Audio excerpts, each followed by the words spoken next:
realizing we're just jumping in. Hello, ghosts. Mommy's here. Please rock the chair. I consent. My mom's gonna kill me. It literally just said, "Are you gay?" We're back! Did you ever kill anyone? This time, we're going cross country. Do you know where you are? Mine. I'm not doing this. To some of Canada's most haunted locations. Craig Derrick Castle. It's a massive castle. This hill is Gallows Hill. We are in Carcross, Yukon at the Caribou Hotel. This is known in Canada as the Seance House. Intro the guest. Hey, I'm Jordan Connor. Veronica Slaykoska. Kristen Nazare. Hi, everybody. It's me, Priyanka. What's my name? Hi, my name is Joel. Percy Hines White. I'm Billy Gonzalez. I'm Nikki Ramel. Hi. Yeah, it just happened. Is someone here? Myself. Were you executed? Is this where you died? Come with us as we go ghosting. You guys are like the best tour guides ever.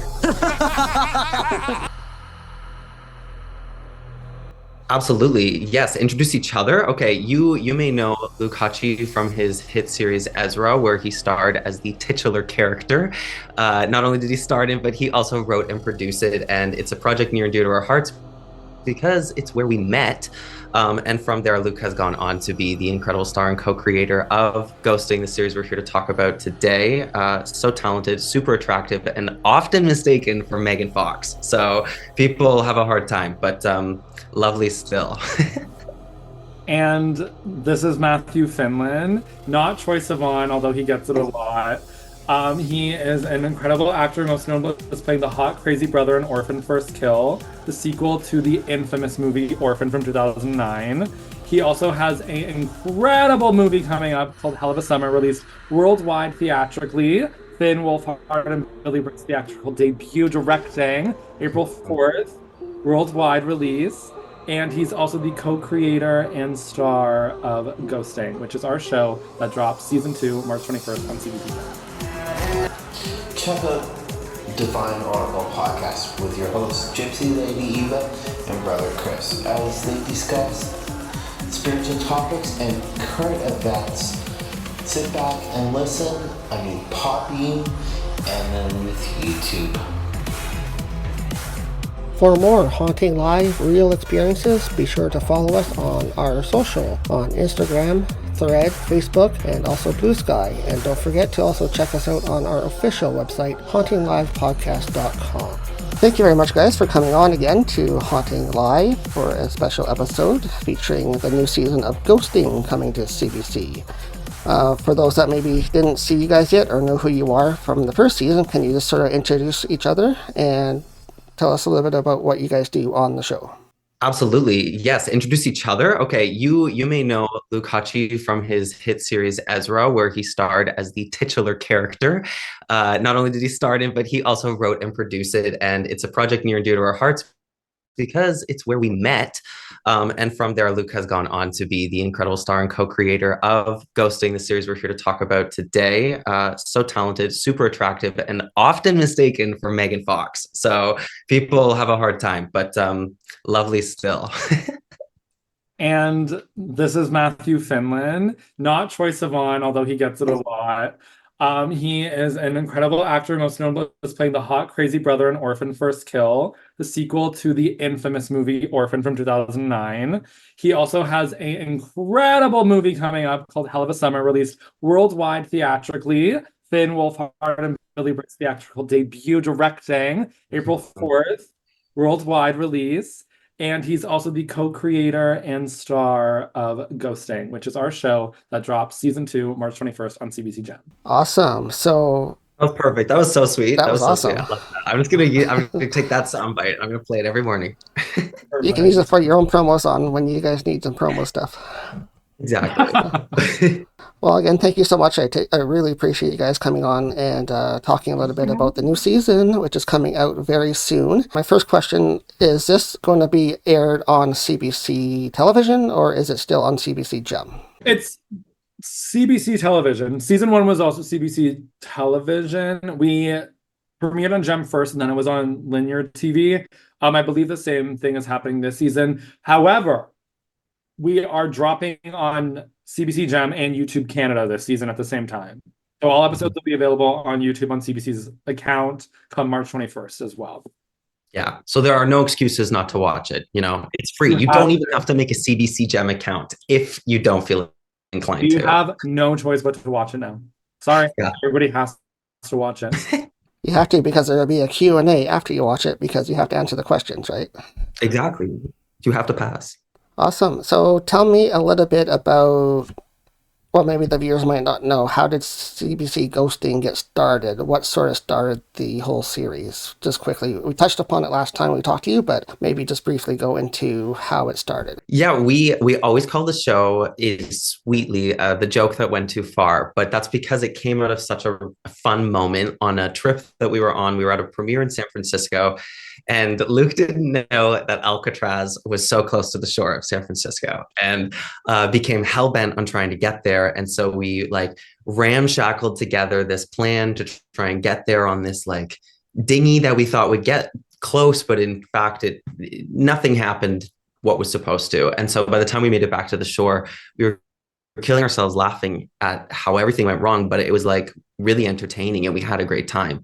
And so the thought of people like us going into a space like Alcatraz was so, I don't know, enticing, and we couldn't let it go. And I'll let Luke explain the rest, but it really just went from there and timing was right. I think also what makes like this show so great is the fact that we have like that celebrity aspect to it in that star system, because although it's like fun for an audience perspective to like, you know, have these people that you might recognize from X, Y, and Z in it, for them, it's kind of like this whole episode that like we try to build around them to hopefully, you know, scare the hell out of them. But it's just a fun way to like, one, you know, promote Canada, two, promote ourselves, three, promote our friends, but also kind of definitely represent the country in a way you haven't seen it before. And especially with season 2 being cross country, we are bringing Canada to your screens. Let me tell you, we go to all corners of the country. I feel like I've seen more of the world in the last year than I've existed. And I think that the show in this season definitely shows you Canada as a Canadian more than any other show has ever done. And that's a statement. You can quote me on that. Yeah, it's an awesome show that you guys have. And so it has crossed into season 2, which is launching very soon. What was the main thing that bumped you guys into a new season? What do you feel pushed into a new season? Like, what do you think, like, why we got a second season? Yeah, what caused the second season to happen, do you think? Was it maybe it was the devil? Wait, what did you say? I said it was the devil, but I didn't know. I was like, maybe we summoned a demon or someone that was like, give it to these boys. I think what makes this show so unique is the fact that it plays on that paranormal investigation genre, but it plays on like, you know, the unscripted reality TV comedy of it, like The Simple Life or those things. And you have the element of celebrity, and there's an episode for everyone. And I think what makes the show fun is it brings in a different audience that maybe wouldn't typically always go to CBC, but it allows, you know, people to kind of just watch people have fun. And I think people just relate to one. It's the same way reason why you watch someone vlog or a YouTube video or paranormal investigations on YouTube or whatever it is. It's you kind of just want to experience things as if you're there with them. And I think what the show does is make you feel familiar with us, even though you don't know us, but it's hopefully fun to watch and feel like you kind of want to go there. But I think that's. And in terms of like a second season, I would say it is a palate cleanse for CBC. It's a complete divergent from anything they've ever done. So it does still serve, you know, an audience that perhaps wasn't being tapped into before. And we're thrilled to have a second season because it's allowed us to sort of expand the show in directions that we always wanted it to go. It's really hard with a season 1 to make everything work. You know, we had so many bells and whistles and ideas. So to get another kick at the can allowed us to go, okay, what worked? What could we do even better in every aspect? You know, it was the fact that we had a successful season let us get into some awesome locations, because first season was us convincing these places that our show was even real, that we were like a thing. And they were like, I can't Google it. And we were like, I know it's going to be announced soon. But yeah, season 2, a lot of doors opened for us, and we're so excited for audiences to check it out because it's closer to the vision I think we'd always wanted it to be. But yeah, the show just keeps getting better. So then what differences are you putting into the new season that you didn't have in season 1 that you're most looking forward to? Most looking forward to. What I'll say is obviously the cross country of it all, but I think season 2 is a lot scarier. Everything has been up to be darker, spookier, sexier. Everything has just been very elevated. We kind of show you more of the space than we did in season 1. And you're also the main thing that we didn't do in season 1, which was a flop of an opportunity, is the guest stars don't know where they're going. They never did until they show up there. And so that part was never really shown in season 1. And season 2, being able to see their reactions of where they went. Like, for example, Veronica Slajkowska, we brought her to Bell Island, Newfoundland, to the mines, the haunted mines of mines. So we went 400 meters underground into the earth. But she got on a plane, got on a boat, drove hours to a remote island in the middle of nowhere in the ocean, had no idea where she was going. And then we brought her into the thing, and you just see the panic on her face, being like, if I had known this is where I was going, I wouldn't have come. And it's so funny to watch them be like, whoa, whoa, whoa, whoa, whoa. And so I think that element helps with the whole, the audience is in on it because Veronica doesn't even know where she's going. And so from watching, you're kind of seeing all of us react on the first time, but that element of surprise for them, I think really helps elevate their stakes in the episode, but also is just really fun. If you're able to, can you sort of describe some of the places that you did get to go to this time, since it is all across Canada? Yeah. Should we just do the whole list? What do you think? Yeah. I would do like the province. Okay, the different ones. Okay, we'll hit the things. Okay, so one of the ones I am so excited about. Sorry to steal this from you, Luke. I just freaking love it. We got to go to the Yukon this year. When Luke and I were looking at the second season, we were like, come hell or high water, we will get to the Yukon no matter what. And so yeah, we got to investigate. It's called the Caribou Hotel, which was moved there during the Klondike Gold Rush. Everybody who came there, looking for their fortune had to stay in this hotel, and it has had quite a history. The owners were so lovely, let us investigate. That was such an epic location. Where else, Luke? We went to Lunenburg in Nova Scotia, to Lunenburg Academy, which is one of the oldest high schools still standing in the country. And Lunenburg is one of the earliest settlements in Canadian history. And it literally, Charles Adams, who made the Addams Family, literally Margaret Atwood, who made The Handmaid's Tale, literally wrote like a thing about this place and described it as something out of a Charles Adams nightmare. It looks like an evil, like medieval castle, and it's surrounded by the Gallows Hill Cemetery, because where the school was prior to was Gallows Hill of Lunenburg.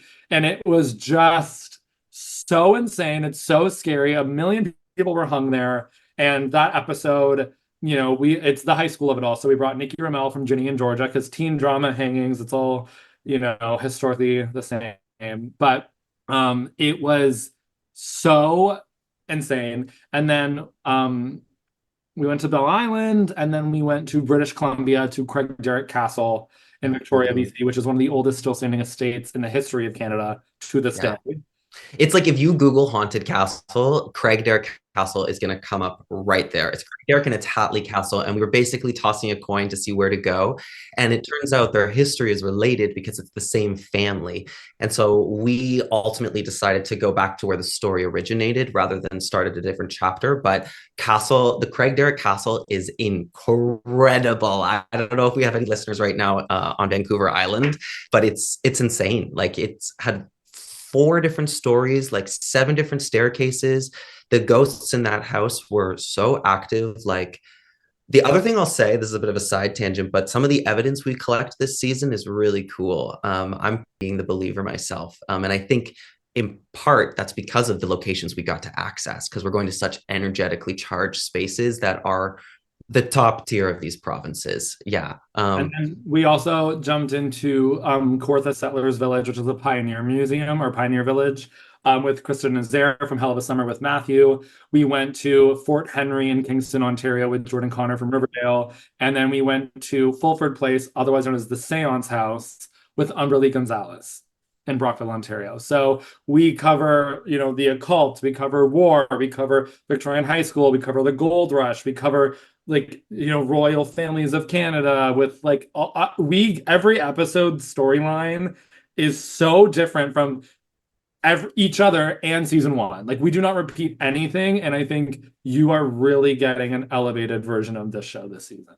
Yeah, Canada is so vast, and it offers such a variety of histories, and the stories are endless. And funny enough, they're ultimately kind of connected too. There's a lot of threads that you can tie through the country, which is really cool. And if there's another season of this show, or if another show that exists like it, it's just really cool to get to. We also went to a Freemason chapel with Priyanka. Yes. Oh my God. Tuckett Mansion. That was insane. Literally insane. Yeah. In Hamilton, of all places too. There are gems close to home. We're both Toronto based. So it was really fascinating to be there's this place we've never heard of that's right here.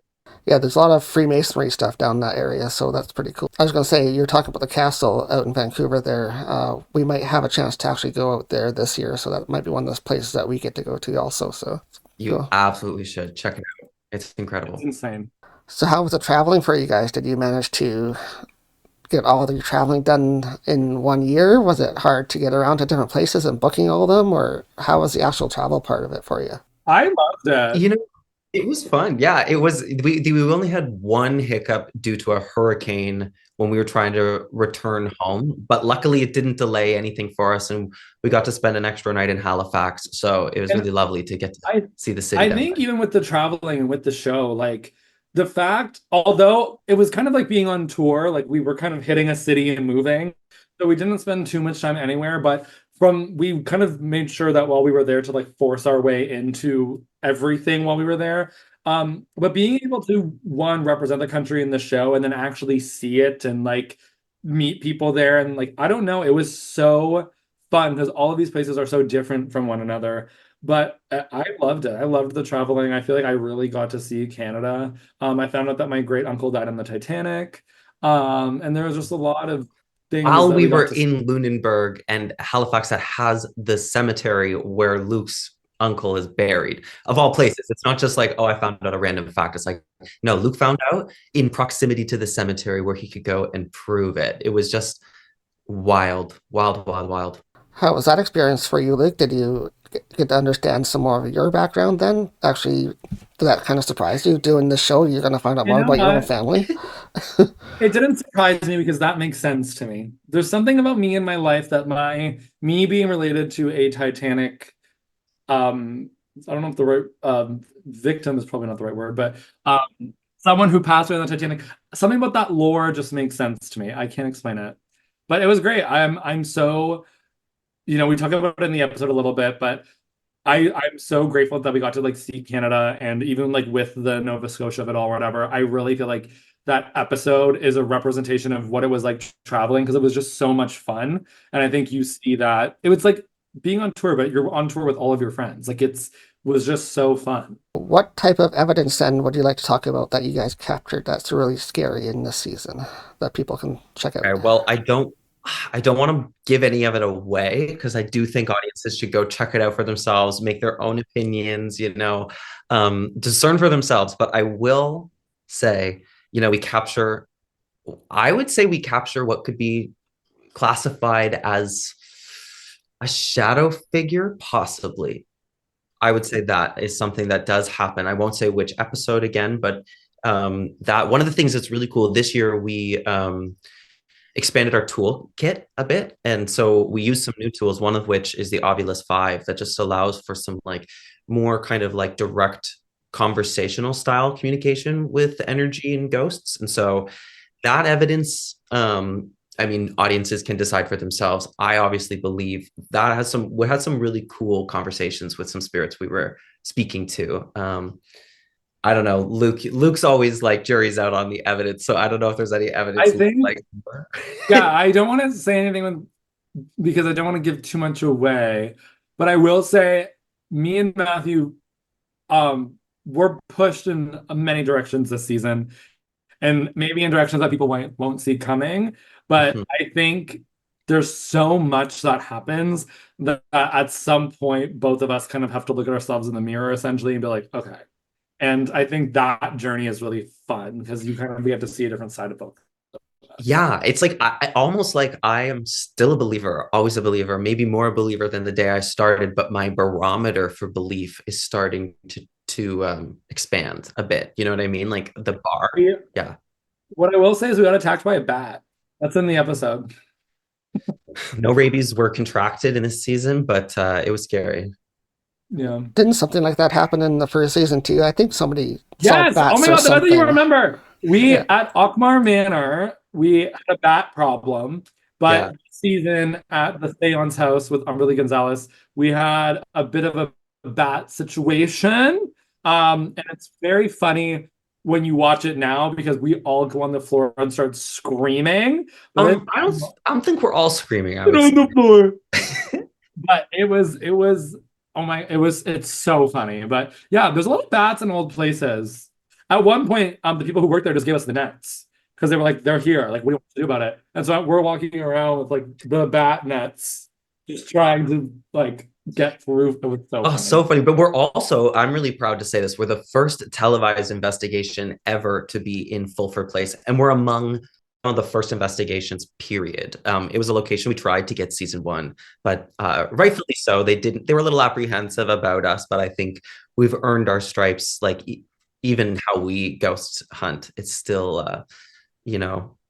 up to par with all the other teams. We still use the same tools. So we were really excited to get to be the first team in there at all. And so it makes sense that the bats were there because they're just not used to people being in their space late at night. They're like, well, what is this? And so, yeah. Yeah, you got to be careful with those types of locations, especially like you say, if you're in there at a different time, then they're not used to humans being around. So they're like, what's going on? So exactly. Attack you. So you kind of did this before we went on, but can you talk a little bit about the guest stars coming on this season? Yeah, we have done it again. No, we have a great cast lineup this season. We have Percy Hines White from Wednesday, Kristen Zare from Hell of a Summer with Matthew, Joelette from Trickster, Veronica Slikoska from What We Do in the Shadows, and she's just a hilarious comedian. We have Jordan Connor from Riverdale. We have Nikki Ramel from Ginny and Georgia, Umberly Gonzalez from Tarot, Priyanka, what's her name? Priyanka. Canada's Drag Race. Mm-hmm. I know I'm missing people. Are you? I think so. Are you? Priyanka, we have Jordan Connor. Joel. Did you say Joel?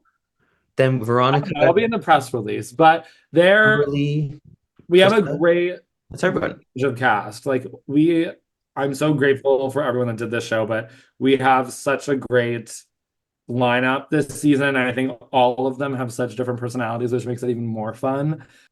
And similar to the locations, because there's a season available for the guests to watch. They knew a little bit what they were in for, which almost made the challenge a bit more for Luke and I to kind of raise the stakes. But it was really exciting. And it also, for those that said yes, we didn't have to convince them of much. It mostly was them making the ground rules of what they are, like what they won't do, what they're afraid of. They're like, okay, you can't mess with me too hard. But those, I think, sometimes make for the best guests. But like, as Luke said, every guest brings something special. And we really tried to up the stakes. And I can't tell you what happens, but what I can tell you is we bring a Dybbuk box. Well, I'm sorry, I bring a Dybbuk box because I was going to say, yeah, fun. And we really push the limits this season of things we can do to create television while ghost hunting. And again, so many ways that they happen, but we really elevated this season with everything you can imagine. And the guests loved it. They weren't screaming or crying or mad at me at all.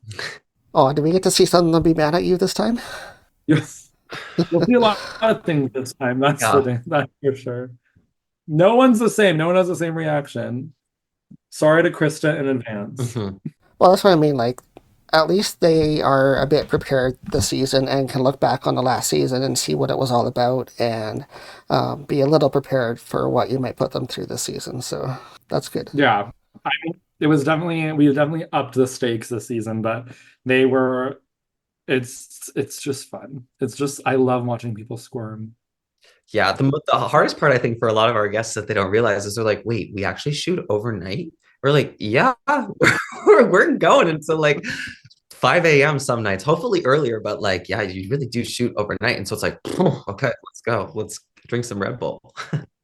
Oh, yeah, you don't realize that it goes all night. You got to investigate the whole time you're doing it because with paranormal, you never know when you're going to capture something, right? It's not just when the camera's rolling. Hopefully, it's when the camera's rolling, but you got to be prepared Yeah. at any time. So, yeah. It's so funny because our crew gets into a rhythm, by the time we're halfway through the season and we're kind of like welcoming somebody on. And it's like to see who has the stamina, who doesn't. I will say all of our guests really do keep up with us. And I don't know if it's the adrenaline, I don't know if it's the ghosts, but everybody seems to be able to do it. It's me who normally gets tired. Once we get to like investigation 8 that we've been doing week after week, it's like, whew, okay.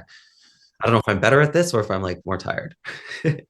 That's all the travel time. You get to in between locations, and then you got to set up. You got to take it down. You got to move over to the next one. And, oh yeah, I've been through that as well. So It was so fun though with the cross country part though. I would do it all over again in a heartbeat. It was so it was just seeing Canada and how big it is and all of it was just so exciting.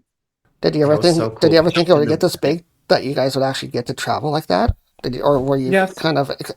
expecting that? Yeah, I think Luke was trying to make it grow bigger like that. Luke Yeah. was trying to make it happen. I didn't know if it was going to. We had, at some point we had wondered if maybe the season 2 would just take place in one other separate province. We were looking at British Columbia as a whole to kind of be like, okay, could we do it at the West Coast and then, or could we split it West and East? Like, how do we do it? And then to be able to do 4 separate, we hit 5 provinces this season, which is really cool. And we don't double any location. So it's like a house, a castle, a mine, a hotel. It's like it really is a iconic location for every city that we're in, which is just so cool. And yeah, crossing the country is amazing. Yeah.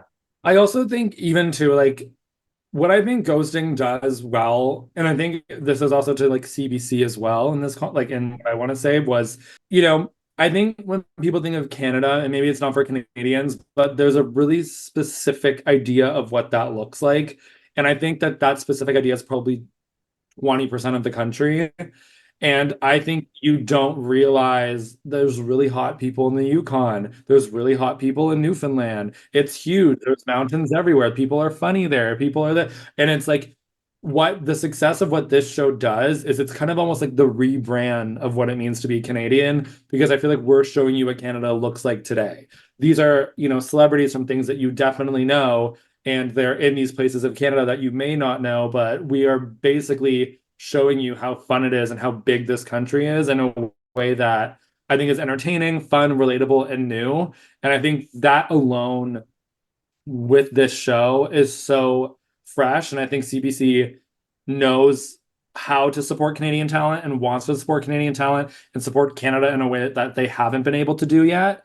And I'm just so grateful with them. But no, it doesn't shock me. I think that the show is a staple in Canadian representation, and I'm so grateful that we get to make it Well, with CBC as well. They've been great. Yeah.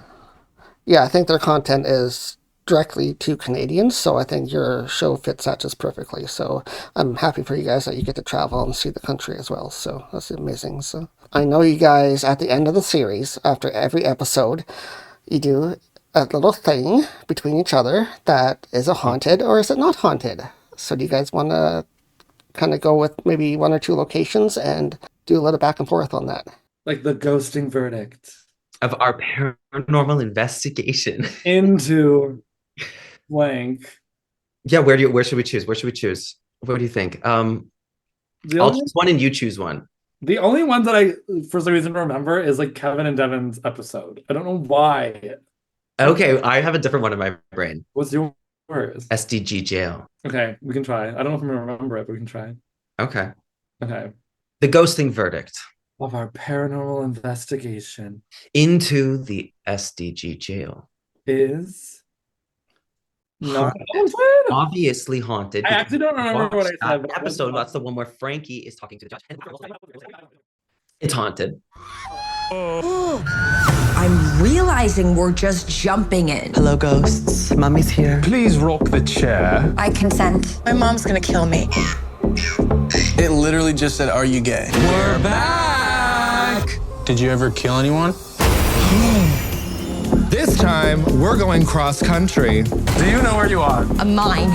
I'm not doing this. To some of Canada's most haunted locations. Craig Derrick Castle. It's a massive castle. This hill is Gallows Hill. We are in Carcross, Yukon at the Caribou Hotel. This is known in Canada as the Seance House. Intro the guest. Hey, I'm Jordan Connor. Veronica Slavkowska, Kristen is there. Hi, everybody. It's me, Priyanka. What's my name? Hi, my name is Yolanta. Percy Hines White. I'm Billy Gonzalez. I'm Nikki Ramel. Hi. Yeah, it just happened. Is someone here? Myself. Were you executed?